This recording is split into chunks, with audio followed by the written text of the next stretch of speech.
이름으로 국가를 파괴하려고 하는 사람들이 상당히 많다. 유신체제는 그러나 마지막에 오면은 1979년에 이란 혁명을 계기로 여러 가지 위기에 빠집니다. 집중 투자를 했는데 이게 물건 만들어낼 때까지는 좀 기다려야 되고 이러니까 돈이 돼서 돌아오지 않고 기름값이 또 2배로 뛰니까 물가 폭동, 여기에다가 부가가치세 실시로 해가지고 납세자의 저항심리, 장기 집권에 대한 실정, 그리고 김영삼을 필두로 한 민주화 운동가의 대정부 강경투쟁, 한미관계의 악화, 이런 게 한꺼번에 딱 모이죠. 이 역사가 한번 탁 뒤집어질 때는 보면은 여러 가지 요소가 쫙 모입니다.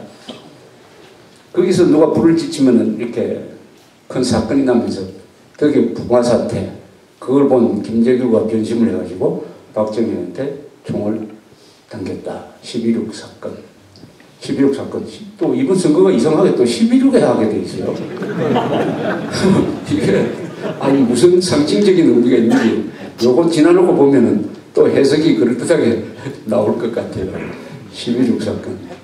왜 하필 이게 투표가 하게 되었는지, 이게 뭔가 역사가 뒤에서 뭐 이렇게 조종하는 뭔가 있는 느낌이 또 정립하고 있습니다. 그렇게 해서 유신시대는 끝나고 그 다음에 조정기가 있죠. 1980년 마이너스 5% 성장입니다. 이 혼란기가 있어요. 왜냐? 절대 권력자가 죽으니까 권력의 진공상태가 생겼다. 권력의 진공상태가 생기니까 거기서 여러 가지 혼란과 기복을 거칠 때 전두환 정부가 1980년 후반기에 등장하게 됩니다. 그래서 1988년까지는 전두환 시대가 열리는데 요 기간 중에 구조조정을 했습니다. 즉 중화공업을 몇 개 이렇게 줄이고 누구 한쪽으로 몰아주고 하는 중화공업 조정을 했어요. 이 조정을 잘 한 거죠.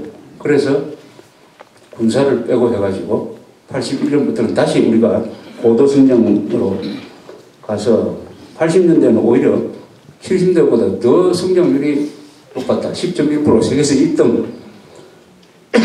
이렇게 해서 전두환 정부 8년도 보면은 정치적 자유를 억제하고 그 대신 국가의 능력을 확대시키고 동시에 그때는 개방정책을 써가지고 또 88 올림픽하고 이렇게 한 점을 보면은 유신체제의 제2기라는 느낌이 들어요. 유신체제의 제2기인데 그러나 앞에 유신체제보다 훨씬 더 개방적인 유신체제로 가는 그래서 1970 이건 저의 해석입니다. 1972년부터 1988년까지 16년입니다. 이 16년간의 경제개발이 세계에서 1등입니다. 한국이. 또 16년 동안의 경제성장이 1등이었는 것은 박정희, 전두환 두 사람에 의해서 정치 코스트가 줄어들고 그 대신에 국가의 기능은 더욱 활성화되는 그 덕분에 경제성장에 성공을 하고 경제성장에 성공을 했기 때문에 부자가 돼가지고 이제 비로소 민주주의를 해도 혼란을 극복할 수 있는 기초 체력을 갖게 된다. 기초 체력은 이 민주화라는 것은 일종의 독감 걸리는 겁니다. 민주화를 하면 그 사회는 반드시 열병에 걸려요. 열병 걸리지 않고 순리적으로 되는 민주화는 그건 가짜 민주화예요. 그런 민주화는 해봤자 성공할 수 없습니다. 반드시 열병에 걸리고 그 독감을 치료하는 항체가 생기고 해서 민주주의로 가는데 열병에 걸렸을 때 체력이 약하면 죽어버리죠. 폐렴으로 막 옮겨가지고 사람이 죽습니다. 그러나 독감에 걸리더라도 그것을 치료할 수 있는 충분한 체력을 갖춘 그러니까 16년이었다. 요 시기가 1972년부터 1988년까지 16년이 한국 역사상, 우리 역사상 또는 세계 역사상 가장 급속도의 발전을 이룬 것이었고 그 악역을 맡은 사람이 제1기는 박정희, 이기는 전두환 대통령 아니냐. 이렇게 생각합니다. 근데 전두환 대통령 8년 동안의 이 수치를 보면은 괄목한 성향이 있습니다.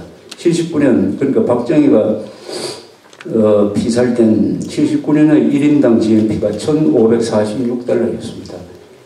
전두환 대통령이 물러날 때가 88년인데 이때 1인당 GNP는 3,728달러로 약 2배 반이 늘었어요.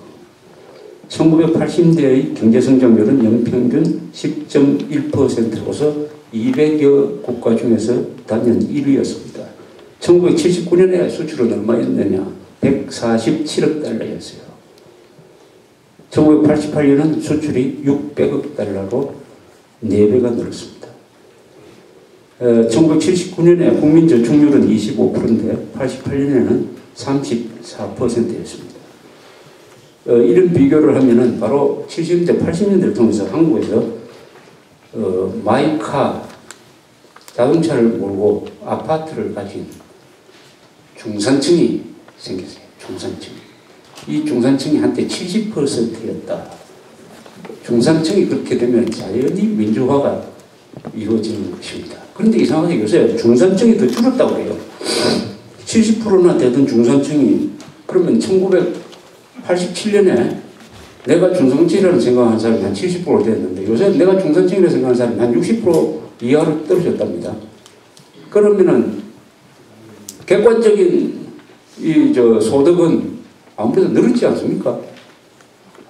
늘었는데 왜 중산층이라고 생각하는 사람은 저쪽으로 줄었느냐? 이게 아주 골칫거리입니다. 골칫거리예요. 객관적으로 보면은 87년에는 자동차 안 몰던 사람이 지금 자동차 몬다. 그것도 뭐 그랜저, 에쿠스 같은 좋은 자동차 몬다. 그때 핸드폰도 없었는데 지금 핸드폰 하나, 두 개 가지고 있다. 그러면 내가 중산층이라고 생각해야 될 텐데